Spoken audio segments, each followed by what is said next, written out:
So hello friends. मेरा नाम है आनंद गुप्ता और फ्रेंड्स आपका इस न्यूली फॉर्म्ड चैनल में स्वागत है। दोस्तों, मैं आज आपको जिस तरह आप लोगों ने थंबनेल में देखा है, मैं पूरा फुल रिव्यू दूंगा कि मेरा अर्जुना बैच जो था वो कैसा गया। क्योंकि अर्जुना बैच ख़त्म हो चुका है, काफ़ी दिन हो गए इसको ख़त्म हुए। बट इसका मैं काफ़ी दिन से सोच रहा था कि जो लोग अभी 10th पास कर कर आए हैं बच्चे, मतलब पास नहीं भी किए होंगे, तो अभी क्योंकि रिज़ल्ट नहीं आया, तो उनको उनको भी यदि जेई की तैयारी करनी है तो वो कौन सा बैच लें, क्या मतलब उनका कुछ कुछ क्वेश्चंस होते हैं। मैं आप लोगों को क्वेश्चन दिखा देता हूँ। जैसे कि मैं अर्जुना बैच लूँ कि नहीं लूँ, कौन से टीचर से आपने पढ़ा था, क्या आपका बैकलॉग बना था, कितने घंटे पढ़ने चाहिए, कौन सी बुक खरीदूँ, कौन से फैसिलिटीज़ रहेंगे, और ये आपका 11th कैसा गया, डमी लेंगे रेगुलरली, मतलब बहुत सारे ऐसे ऐसे क्वेश्चंस रहते हैं जिसका आंसर मैं दूंगा आप लोगों के लिए, आप लोगों को। यदि आप लोगों के पास मतलब बजट की कमी है, मतलब मैं तो खुद बोलता हूँ, यदि आपके पास पैसा है, आपके मम्मी पापा पढ़ा सकते हैं, तो आप ऑफलाइन जा सकते हैं। ऑफलाइन जा सकते हैं, पीडब्ल्यू के अलावा और दूसरे कोचिंग में भी जा सकते हैं। क्योंकि मेरा ये प्रमोशन वीडियो नहीं है, तो मैं आप लोगों को ये नहीं बोलूँगा कि आप इसी से पढ़िए, मैंने पढ़ा था तो आप इसी से पढ़िए। आपकी चॉइस होती है कि आपको यदि अर्जुना बैच लेना है कि नहीं लेना है। यदि आपकी कंडीशन सही नहीं है, मतलब आपकी घर की कंडीशन सही नहीं है, तो 5000 प्राइस के अंदर अंदर अर्जुना बैच मिल जाता है और उसको आप लोग परचेज कर सकते हैं यदि आप सच में जेई के लिए पढ़ रहे हैं।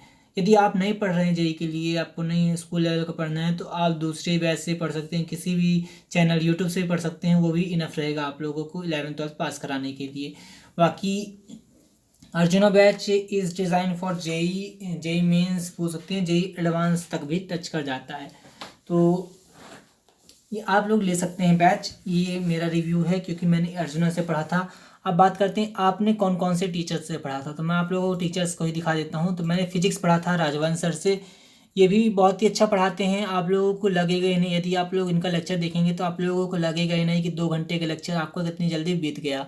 बट ये क्या है कि मैंने इनका थोड़ा सा नेगेटिव भी बताना चाहिए ना, क्योंकि पॉजिटिव पॉजिटिव नहीं बता सकता, क्योंकि मैं आप लोगों को रिव्यू दे रहा हूँ। तो इनका नेगेटिव पार्ट क्या था कि इन्होंने काफ़ी सारे चैप्टर्स में कुछ कुछ टॉपिक्स लास्ट के थोड़ा बहुत क्योंकि मिसमैनेजमेंट हो रहा था इनके शेड्यूल से, तो उन्होंने छोड़ दिया था। बाकी छोड़े थे लेकिन दिए हैं, ऐसा नहीं है कि दिए नहीं है। फिर लास्ट में एक्स्ट्रा लेक्चर करके कुछ करके फिर बाकी के टॉपिक्स दिए हैं। बट लास्ट के जो टॉपिक्स दिए हैं, क्योंकि रिकॉर्डेड फॉर्म में दिए हैं, तो मुझे खुद देखने का मन नहीं करता क्योंकि मैंने नहीं देखा। इस तरह आपके साथ भी हो सकता है, मतलब देखूंगा, ऐसा नहीं है, अभी टाइम है तो मैं देख सकता हूँ। बाकी मज़ा नहीं आता है उस तरह के, क्योंकि लाइव रहता है ना, तो थोड़ा सा अपना अलग ही वो अटेंशन रहता है। बाकी हो गया, आप देख सकते हैं वो होता रहता है हर हर बैच में। आप कहीं भी जाएंगे, किसी भी कोचिंग में थोड़ा बहुत मिसमैनेजमेंट हर जगह होता है, तो वो आप लोग मैनेज कर सकते हैं। बाकी मैथ के फैकल्टी की बात करें तो तरुण तरुण सर थे। तो इनका मतलब एक ही मतलब ये मुझे सबसे बेस्ट लगे, मतलब अर्जुना बैच में सारे टीचर्स में से बोलें तो अर्जुना बैच में सबसे बेस्ट लगे मुझे। सारे चैप्टर्स इनके समझ में आए। 2 चैप्टर मेरे कारण ही मुझे लगता है, बाइनोमियल और ये परम्यूटेशन एंड कॉम्बिनेशन, मुझे थोड़ा सा डिफिकल्ट लगे, इस कारण से मुझे थोड़ा सा इसमें दिक्कत जाती है। बाकी सारे चैप्टर्स समझ में आ गए हैं, क्वेश्चंस बन जाते हैं थोड़ा बहुत, और रिविजन करूँगा तो और भी बनने लगेंगे क्वेश्चंस। फिजिकल केमिस्ट्री की बात करें तो निखिल सर ने पढ़ाया था। इन्होंने एटॉमिक स्ट्रक्चर और मोल कॉन्सेप्ट को इतना मतलब डीपली पढ़ाया था, बहुत अच्छे से पढ़ाया था। बट लास्ट में पता नहीं क्यों इन्होंने जो कि थोड़ा सा क्या हुआ था, मैं अपना खुद का रिव्यू शेयर करता हूँ। लास्ट में जैसे कुछ ionic equilibrium, chemical equilibrium, redox, ये जैसे चैप्टर्स हो गए, तो ये थर्मोडाइनमिक्स, ये सब चैप्टर कुछ डिफिकल्ट चैप्टर्स हैं क्लास 11th के। तो इसमें थोड़ा सा मतलब पढ़ाया तो देखिए 14 लेक्चर है, 8 लेक्चर, 4 लेक्चर है, पढ़ाया तो ठीक है। बट बहुत बड़े बड़े लेक्चर लेके फिर हम लोगों को बहुत ज़्यादा एग्जॉस्ट कर दिए थे, मतलब लास्ट में भगाए थे, क्योंकि यहाँ पे ज़्यादा लेक्चर ले लिया था तो पूरा ही बिगड़ गया शेड्यूल। जैसे कि एटॉमिक स्ट्रक्चर में इतने सारे लेक्चर नहीं लिखे थे, जैसे 25 लेक्चर, सॉरी ये सम बेसिक कॉन्सेप्ट है, 38 लेक्चर्स नहीं है, 22 लेक्चर्स लिए थे। 22 लेक्चर्स नहीं थे इसमें क्या बोलते हैं शेड्यूल में, बट 22 लेक्चर्स लिए थे, बहुत ज़्यादा ले लिए थे। इस कारण से फिर पूरा फिजिकल केमिस्ट्री, ऑर्गेनिक, इनऑर्गेनिक सब में थोड़ा सा मिसमैनेजमेंट हो गया था। बाकी फिजिकल केमिस्ट्री में थोड़ा सा मैं इनसे सेटिस्फाइड ज़्यादा नहीं हूँ। बट फिर भी मैंने थोड़ा सा देखा, लेक्चर्स लिया, रिवीजन किया, तब भी मेरी फिजिकल केमिस्ट्री इस तरह नहीं बोल सकते मेरी पूरी बर्बाद है। ये बोल सकता हूँ कि यदि 100% सर ने दिया है अपना, तो मतलब सर ने अपना लेक्चर्स 100% टाइप से कंप्लीट करवा के हमको दिया है, तो मैंने उसको एब्जॉर्व कितना कर पाया हूँ, उस लेक्चर्स में से एब्जॉर्व 80% ही कर पाया हूँ।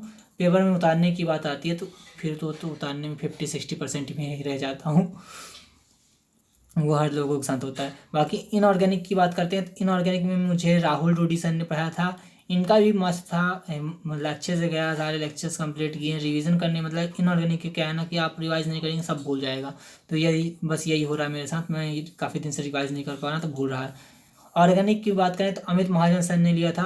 पता नहीं क्यों सभी लोग बोलते हैं कि अमित महाजन सर के पास बहुत ज़्यादा एक्सपीरियंस है। हाँ है एक्सपीरियंस, बट मुझे उनका लेक्चर्स नहीं समझ में आता था। मतलब उनसे पढ़ाया हुआ चीज़ मुझे भूल जाता था। पता नहीं क्यों ये मेरे साथ हो रहा था या फिर सबके साथ होता है, क्योंकि काफ़ी सारे बच्चे तो कमेंट में लिखते हैं कि अमित महाजन सर बहुत अच्छा पढ़ाते हैं, ये है वो है, मतलब पढ़ाते हैं, बट मुझे उनके साथ उनकी फ्रिक्वेंसी नहीं बैठती थी, तो मुझे इतना अच्छे से नहीं समझ में आया इनका। बाकी किया हूँ मैंने, सारे लेक्चर्स कंप्लीट किया है। और यहाँ पे इसका आंसर मैं दे देता हूँ आप लोगों को कि मेरा बैकलॉग बना था कि नहीं बना था। तो मेरा बैकलॉग इधर पे एक भी नहीं बना था। मेरा बैकलॉग यहाँ पे कहाँ गया? आपका क्या बैकलॉग बना था? तो मैंने एक भी लेक्चर्स का बैकलॉग नहीं किया। बस मेरे 5 लेक्चर्स का बैकलॉग है, वो भी रिकॉर्डेड फॉर्मेट वाले हैं, तो उनको भी मैं देख डालूंगा। ज़्यादा उसको बैकलॉग नहीं कहते हैं। बैकलॉग क्या होता है, यदि आप अपने टीचर्स के अकॉर्डिंग जो पढ़ा है, जिस चैप्टर को पढ़ा है, तो आप उस चैप्टर में नहीं हैं, आप उससे पीछे हो जाते हैं, या फिर आप इसके बाद ओवरऑल पीछे हो जाते हैं टीचर्स से, तो उसको बैकलॉग कहते हैं। तो बैकलॉग मेरा नहीं बना था, तो इसको मैं डिलीट कर देता हूँ। आपने कौन से टीचर्स से पढ़ा था? मैंने बता दिया सारे टीचर्स का नाम, कौन कौन से टीचर्स पढ़ा था। अर्जुना बैच लूँ या ना लूँ, तो इसका आंसर आप लोग लास्ट में सारे मतलब देखने के बाद आप लोग खुद बताइएगा कि लेते हैं कि नहीं लेते हैं। कितने घंटे पढ़ने चाहिए, इसका बाद में बताता हूँ। कौन सी बुक खरीदूँ? तो मैंने कोई सी बुक नहीं खरीदी। मेरे पास सिर्फ एक एस सी वर्मा का एक पार्ट पड़ा है, वो भी मुझे कहीं भैया दीदी से मिल गया था, तो वो मैंने ले लिया था। कोई सी बुक नहीं खरीदने की जरूरत है, क्योंकि आपको टाइम नहीं मिलेगा। यदि आप डमी स्कूल के हैं, यहाँ पे डमी रेगुलर की बात कर लेते हैं, फिर उसका बताता हूँ इसको। तो यदि आप डमी लें कि रेगुलर लें, तो मैंने रेगुलर ही किया था, क्योंकि मेरे पास डमी नहीं मिल पा रहा था। और यदि आपको डमी मिल जाता है तो डमी ले सकते हैं। डमी लेंगे तो और अच्छी बात है, बट उसका यूटिलाइजेशन करना होगा। आप यदि यूटिलाइज करेंगे टाइम को, यदि आप एकदम कंसिस्टेंट हैं पढ़ने में, मतलब पढ़ सकते हैं, आप दे सकते हैं अपना। यदि आपको 24 घंटे में से आप टाइम निकाल सकते हैं 10-12 घंटे का, तो आप डमी ले सकते हैं। यदि आप 10-12 घंटे एकदम फोकस से पढ़ सकते हैं, तब रेगुलर में आपके पास थोड़ा सा टाइम कम रहेगा, तो आपको पूरी तरीके से मैनेज करना पड़ेगा टाइम को। एक एक सेकंड, एक एक टाइम कम कीमती होता है। आप स्कूल जाने के बाद, स्कूल से आएंगे, यदि आपकी छुट्टी 2:30-3 बजे होती, मेरी भी छुट्टी 2:30-3 बजे तक तो में हो जाती थी, और आता था फिर 4 बजे से क्लासेस लेने बैठ जाता था। तो बहुत ज़्यादा मतलब बहुत ज़्यादा एग्जॉस्टेड डे हो जाता था मेरा, मतलब थक जाता था एक क्लास ले लेके, हर क्लास ले लेके। तो आप लोग भी अपने अकॉर्डिंग देख सकते हैं। इसलिए मेरी अटेंडेंस भी थोड़ा शॉर्ट कर दिया गया था स्कूल वालों ने। 54% मेरी अटेंडेंस थी और बहुत परेशान किया था। तो स्कूल में परेशानी होती है, जी हाँ दोस्तों। इसलिए आपको ये डमी मिल सकता है तो डमी ले लीजिए। बाकी रेगुलर भी चला सकते हैं आप काम, मैं भी रेगुलर चला रहा हूँ। तो यहाँ पे बात ख़त्म करते हैं। कौन सी बुक खरीदूँ? तो कोई सी बुक खरीदने की ज़रूरत नहीं है। यदि आप डमी हैं तो आप अपने अकॉर्डिंग, अपने टीचर्स के अकॉर्डिंग, यदि आप अर्जुना बैच परचेज़ कर लिए हैं, तो अर्जुना बैच परचेज़ करने के बाद जो टीचर्स बोलें तो उनकी बात मानिए। आपको बुक खरीदनी चाहिए नहीं खरीदनी चाहिए, वो खुद बताएंगे आपको। तो मेरे अकॉर्डिंग तो मैंने कोई सी बुक खरीदी नहीं है। मेरे पास पड़ी थी RD शर्मा पड़ी थी मैथ के लिए, तो वो पड़ी थी मुझे किसी भैया दीदी ने दिया था। बाकी मैंने उसको यूज़ ज़्यादा नहीं किया, थोड़ा बहुत स्कूल एग्जाम्स के लिए पढ़ लिया था। बाकी SC वर्मा मेरे पास बुक थी, तो SC वर्मा को मैंने क्या किया था, थोड़ा बहुत उसको देखा था, बाकी पढ़ा नहीं है, ना ही क्वेश्चन लगाए हैं। बाकी टीचर्स ने ही SC वर्मा के क्वेश्चन ला के मुझे लगवा दिए थे, इसके क्वेश्चन सॉल्व करा दिए थे। तो इसकी बात भी ख़त्म होती है। बाकी व्हाट आर द फैसिलिटीज़, तो ये फैसिलिटीज़ मैं नहीं बता सकता, क्योंकि आप खुद जाकर देख सकते हैं टीचर्स के वीडियोज़ यूट्यूब में। मतलब अलग से नहीं बनाया है इसके बारे में वीडियोज़ की क्या क्या फैसिलिटीज़ दे रहे हैं, तो इस पर मैं टाइम वेस्ट नहीं करना चाहता। ठीक। आपका 11th कैसा गया? तो मेरा 11th बेस्ट गया। मतलब बेस्ट तो नहीं बोल सकते हैं, मतलब 100% यदि बोलेंगे बेस्ट, तो 100% नहीं गया था। मेरा कितना परसेंट पे हो सकता है? मेरा 70%, 70 to 80% बेस्ट गया था। मतलब बोल सकते हो कि क्वेश्चन मेरे से कितने बन जाते हैं, तो क्वेश्चन मैं JEE मेंस के करता हूँ, तो मेरे से क्वेश्चन 60 to 70% बन जाते हैं। और ये ऑब्वियस है, आप 10th की क्लास नहीं है, 11th क्लास है। 11th क्लास में कुछ अलग ही सीन होता है। ये 10th क्लास नहीं है कि आप 100% क्वेश्चन कर रहे हैं तो 100 में से आपको 99, 98, 97 इस तरह बन जाएंगे क्वेश्चन। ये 11th क्लास है। यदि आपके JEE मेंस के क्वेश्चन 60 to 70% बन भी रहे हैं, तो आप बहुत मोर देन 10 मतलब 1% लोगों को में आ जाते हैं, 99 परसेंटाइल तक में आ जाते हैं। बाकी धीरे धीरे 11th के 12th भी आएगी, 12th में भी और इम्प्रूव हो सकता है मेरे अकॉर्डिंग। अभी तो कर रहा हूँ, मैं भी खुद स्ट्रगल कर रहा हूँ। तो मेरे 11th ठीक गया था, मतलब सारे लेक्चर्स कंप्लीट किए थे, बैकलॉग नहीं था, इसलिए मेरा 11th बर्बाद नहीं गया।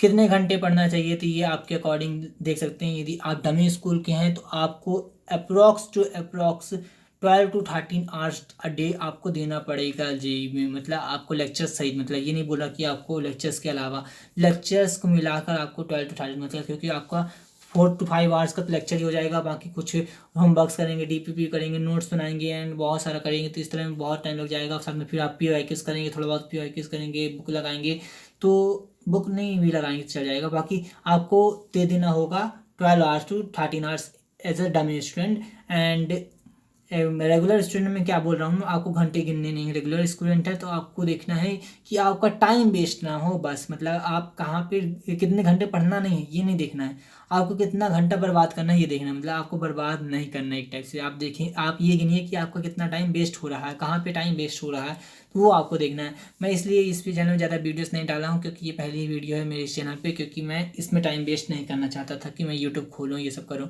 बाकी अर्जुना बैच लूँ या नहीं तो आप इसका जवाब जान गए होंगे। आपके अकॉर्डिंग निर्भर करता है, आपके पास पैसे हैं तो आप ले सकते हैं अर्जुना बैच, मतलब सॉरी, आपके पास पैसे हैं बहुत ज़्यादा, आपके पेरेंट्स के पास पैसे हैं, आपके पेरेंट्स मतलब अच्छे खासा कमा रहे हैं पैसा, तो आप अर्जुना बैच मत लीजिए। आप किसी ऑफलाइन कोचिंग में जा सकते हैं, किसी भी कोचिंग में जा सकते हैं। एलन हो गया, आकाश हो गया, और भी बहुत सारी पॉपुलर हैं। पीडब्ल्यू की ऑफलाइन कोचिंग भी ले सकते हैं। मैं ऐसा नहीं बोल रहा हूँ कि आप पीडब्ल्यू को मत लीजिए।